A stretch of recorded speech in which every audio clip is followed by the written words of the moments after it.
So you need to have the weight and it's going to rest onto your pelvis. You're going to pick one leg up. Now, if you're a runner, I want you to be on the ball of your foot, but otherwise you can stay on your heel. And as you sigh out, you're going to press down into your heel, lift your hips up, and then let yourself come all the way back down again.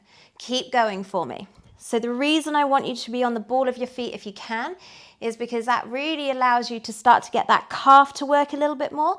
So if you're looking for a bit more of a challenge, that's where you need to be. You're going to really push up into that hip extension. So you're making sure that your shoulder blades, your head, neck and shoulders are staying rested on this mat, and it's the back of your leg and your bottom working. The hips should be level, and that other thigh is going straight up and down towards the ceiling. We're going to aim to do 12 to 15 of these, and you want that little bit of a pause at the top, really making sure you're pulling your heels to your bottom. You should be feeling this in the back of your legs by now. We're going to do 3 more. Last 2. And as ever, on this last one, we're going to have a cheeky little hold at the top, really push down into that leg, make sure your hip stays up, and lower yourself all the way back down again. And you're going to repeat on the other side. I want you to be more onto the ball of your foot. You're going to come up into a single leg bridge, and then you're going to rotate and twist your hips over, point the foot over, come back, twist your hips to go under. And we're going to go again. So you want to keep into that hip extension, and you want your pelvis to turn. So we're going to do 4 kicks. Really press into the ball of your foot so that your calf is working. Last one. Stay up and then all the way back down again. We're going to do that 4 times. So ideally you'd be on a slightly harder surface, which means you can really push into the ball of your feet to really get that calf going. But you want to get those hips high. You're focusing on the back of your leg, of the static leg. Last one, and again, this shouldn't be in your back. Last bit, all the way back down again. We're going to do that twice more. So you should feel the whole back of your leg when you do this. So calf, hamstring, glute. Keep yourself up in as much hip extension as you can, but you want that softness into your shoulders and into your head. 1 more twist. Last one, back to center, all the way back down again. We've got 1 more to go. All the way up, get that heel up. Rotate and point. Can you really get those hips up and over and let them drop to the floor as you come back? 1 more point. 1 more under. Hold it there and all the way back down again. And you're going to do exactly the same on the other side. Grab your weight or some bottles, bags, whatever you've got, and you're going to walk your feet really nice and wide. We want to turn those toes out. And you're going to start making sure you've got a little bit of a tuck underneath in your tail so you can feel your glutes. We're going to hold this weight right up into a goblet, and it's going to stay nice and close to your chest. And then from here, you're going to relax your sit bones and sit down, hinge forward. Remember, head follows your spine. And we're going to come up into a calf raise. So you're going to come up and down. And you're going to keep going. We're going to do this 10 times. So what you want to feel is that your whole body is going up and down. It's not just coming from your knees. You're not increasing the bend in your knee at all. You're literally coming your whole body up and down, like you're having a little bob. Pause at the bottom, stand all the way up, push those hips through. We're going again. Sit all the way down. So like I said, the angle of your knee stays the same. And you want to really push through those big toes. So we're really going to fire up those calves. Keep that breath going. Last one. Pause, all the way back up again and again. So the sumo squat is going to work your inner thighs, your glutes, your hamstrings, your quads.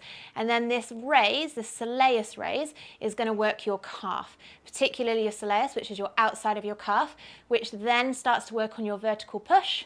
Pause. All the way up and through, go again. And that vertical push is going to help you with any type of sport, with your running, walking, anything like that. And this is just good for general endurance. You're going to keep going. 2 and 1, all the way back up again and again. So we're going to do this 10 times in total. Really focus on that form. Make sure you're controlling that foot and ankle.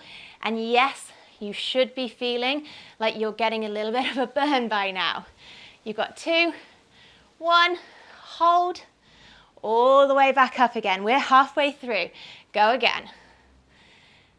So make sure you feel those big toes. I've taken my shoes off, so I really have to control my ankle stability and get that push through my foot. So it doesn't matter if you're getting that shake. Last one, all the way back up again and again. We're going to keep making sure those knees are following your feet so they're not sort of diving in. It's almost like you've got a band around your knees and you're pulling them apart. So you can see my left leg is starting to shake quite a lot. Last 2, 1, all the way back up. We've got 4 more. Sit back down again. It doesn't matter if you've got that shake. We're working right into your fatigue levels here. Keep finding that big toe. Keep sitting all the way back. Last 1. And all the way back up again. Couple more. Sit all the way down. So you should be feeling quite tired. Your legs should feel like they've been working. Don't worry about the shape, but really make sure you're pushing through that big toe. Last 2, last 1, all the way back up again. This is your last one. Sit all the way down. So by now you should be feeling your whole leg, lower leg, calf, upper leg, thigh, glutes, the whole lot. Keep that lean forward so you're not hurting your back. 2, last one, pause, all the way back up. Well done. So we want your feet about shoulder width apart. You're going to hold onto your weights on either side. And we're going to open those sit bones and sit all the way down. Push up and keep pushing so you go up onto your toes and keep repeating. So we're going to do 15 of these. Now you want to make sure as you come up, you're trying to get it all the way from the bottom. Your legs are going all the way to straight and your hips are coming forward as you do it. So you're working those glutes at the top. So you're going to need that out breath. Use your abdominals at the top as well, and make sure you find those big toes. We're going to do 15 in total. 2 left. Last one. So you're going to take your feet really nice and wide apart. Turn those feet outwards again, and it should be wider than your sumo squat. Hold your weight close to your chest, and we're going to sit down and back into a lateral lunge. We're going to go for 45 seconds and we're going to transfer. So you're going to transfer that weight across from one side to the other. And the leg that's coming straight, we want you to make sure it goes really straight. Stay right back into your heels so that you really load up through that glute on the bent knee side. And you should feel a stretch through your adductors, through your inner thigh. And if you don't, make sure your legs go a little bit wider. So keep those sit bones open. Remember that neutral spine. Your body should be hinged forward. And keep that push going. So we're trying to avoid the bobble up and down. You've got 5 seconds. Last 3, 2, we're going to do 1 more for good luck. And stand all the way back up again. So we're going to do 4 exercises in one here. So by the end of this, you'll definitely feel your quads. So we're going to let our hands rest down by our sides, kneel onto your bottom. If you need to, put a towel or something between it if you can't get down. And you're looking to keep your chest upright. From here, just press down into your shins, and we're going to hover your bum off your knees and then pop it back down again. We're going to go again. So press into your feet, hover, and back down. So we're going to do 6 of everything. It's going to feel like a lot by the end. So you should feel kind of this section of your thigh working quite a bit, and your abdominals need to kick in to stop you from just leaning forwards. So we've got 2 more here. Last one. And pause. This time we're going to be coming all the way up into standing. We're going for 6 again. So again, keep that body upright, press into your shins, let yourself and your hips come forward and through, and then just sit yourself back down again. Keep that body up as the hips come forward and under, and sit back down again. So as you do this, you want to imagine that your hips are leading the way, not your shoulders. It's almost if someone had their hand onto your breastbone, you'd be able to let yourself go and stay away from it. So I've totally lost count. I think we've got 2 more. Press into those shins. And you really want to feel that your hips come all the way up and through, stay at the top. We're now going to maintain that push forward of your hips. You've got a bit of a tuck under. And we're going to hinge back at your knees as far as you can go and then push down. And you can go hands on your pubic bone, hand on your rib, because you don't want to go into thoracic extension. You want to keep the front of your ribs matching the front of your hips. So you should feel your abdominals kick in. So hinge it all the way back and forward. And again, this is the full front of your body. Good. This is going to be your last one. And you're going to pause at the top, let those hands rest by your side. This time we're going to lean back. When your shoulders are over your hips, open your sit bones and slowly sit down. Pause at the bottom, press into your shins, keep your chest back, come up and through. Hinge back.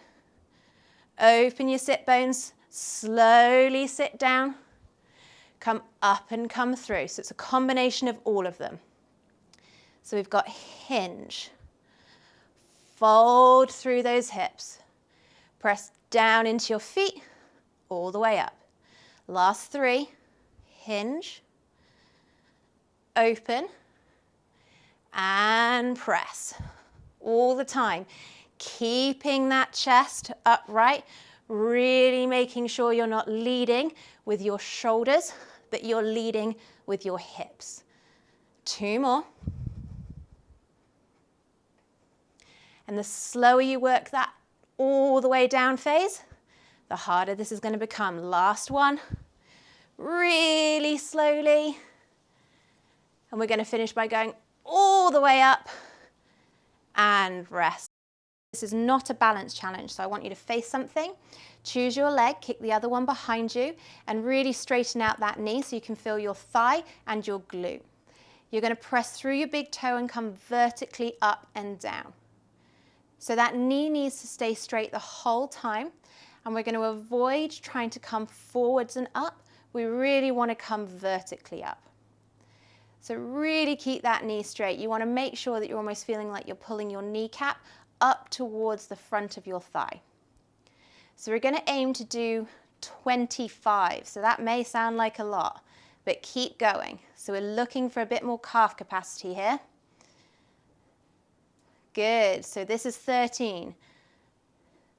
So hopefully by now you're feeling your whole calf and you're having to work a little bit harder through that thigh and glute to really keep your legs straight. Oh, welcome to the cat. Good. We've got 5 more. Find that full range for me. Keep pressing through that big toe. Last 2. 1 more. Give me a cheeky hold at the top. And all the way back down again. We're going to do the other side. So shake it off, pick the other side, kick the leg behind you, and we're going to go again. So remember, vertical push. So you can always use your breath out as you press up, but really importantly, keep that big toe and keep that vertical push. So try when you do this, see if you can feel if your hips are level. Keep your gaze straight in front of you, and you should be feeling that quad, you should be feeling that glute. Don't worry too much if you have a weaker side, we're all asymmetrical. If I asked you if you wrote with your left and your right, you definitely have an answer. But we're almost there, sort of. Good, that's 14. 15, so for this last 10, really find that big toe. Make sure you're zipping that kneecap up. Really keep those hips nice and square so we're not leaning forward. Good, we've got 6. Find your full range. And 4. Last 3. 2 more, you know what's coming on this last one. Press up, have a cheeky hold, and all the way back down again. So we want you nice and close to a wall. Your arm is going to rest by your side and then come up against the wall, so it should be in line with your body. And you're going to do the same with the legs, so your thighs are equal to each other. Okay? You're going to press the arm and the leg straight into the wall. Now, the harder you press, the more you're going to feel that standing glute. Shin stays still. We're going to sit back to come down. And then you're going to push through that heel to come all the way up again. So if you look down, you should see that your knee doesn't really go anywhere near your toes. You should be able to see relatively the whole of your foot. If you want to, you can get a coffee table, stick it over your foot so that the coffee table touches your shin, and then stay away from it. The more you push, the more this glute is going to have to fire, and you should start to feel it through the back and kind of side of your hip. Good, keep going. So we've got this release as we sit back and down. Press yourself to come all the way up. We want to stay into that heel. We're really looking for that hinge all the way over that leg. We're going to do 2 more. Keep pushing into that wall. The leg should not be sliding. If it's sliding, you're not pushing hard enough. Last one. Making sure you're coming all the way up to straight in between.